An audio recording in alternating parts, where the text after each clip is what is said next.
அஸ்ஸலாமு அலைக்கும் வரஹ்மத்துல்லாஹ்.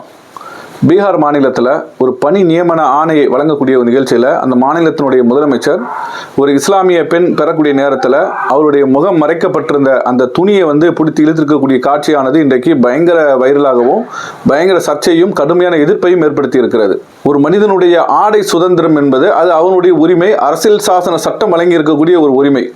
அப்போ அந்த பெண் தன்னுடைய முகத்தை மறைத்திருக்கக்கூடிய ஒரு விஷயத்தில் இவர் வாலண்டரியா அந்த பெண்ணுடைய முகத்தில் உள்ள ஆடையை பிடித்து இழுக்கிறார் என்று சொன்னால் அதுவும் சாதாரண லோஃபர் அல்ல, ஒரு மாநிலத்துடைய முதலமைச்சர் இந்த காரியத்தை செய்திருக்கிறார்.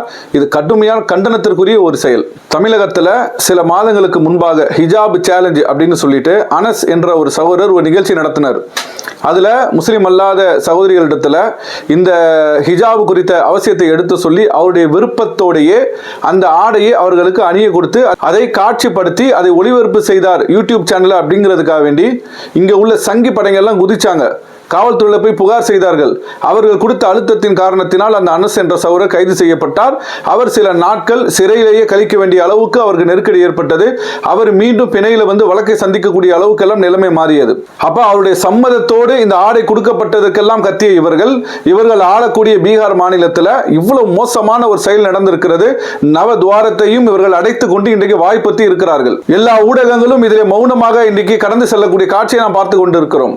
இந்த ஆடை விஷயம் இப்படி தலைகீழா நினைச்சு பாருங்க.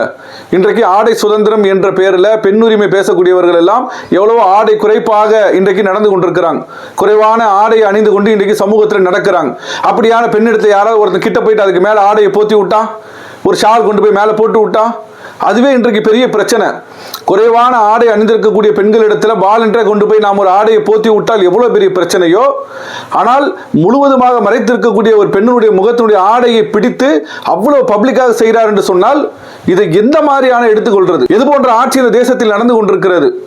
இதையெல்லாம் கண்டிக்க வேண்டிய, இதற்கெல்லாம் கடுமையான தங்களுடைய எதிர்ப்புகளை பதிவு செய்ய வேண்டிய, இது குறித்தெல்லாம் விவாதங்களாக முக்கிய செய்திகளாக வெளியிட வேண்டிய ஊடகங்கள் எல்லாம் இன்றைக்கு மௌன சாட்சிகளாக போய் கடந்து போய் கொண்டிருக்கிறார்கள். பீகாரில் ஆளக்கூடிய இந்த முதலமைச்சர் செய்த காரியத்திற்காக வேண்டி வெட்கி தலகுனியனோ அவர் பகிரங்கமாக மன்னிப்பு கேட்க வேண்டும். இது பிஜேபி ஆளக்கூடிய மாநிலங்கள்ல கீழ் மட்டத்தில் உள்ள லோஃபர்கள் எல்லாம் முஸ்லிம்களுக்கு எதிரான அடக்குமுறை செய்தார்கள்.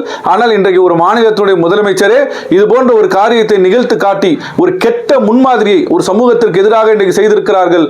இதற்கு எதிராக கடுமையான முறையிலே அனைவரும் ஜனநாயக முறையிலே குரல் கொடுக்க வேண்டும் என்பதுதான் பாதிக்கப்பட்டவருடைய எதிர்பார்ப்பாக இருக்கும்.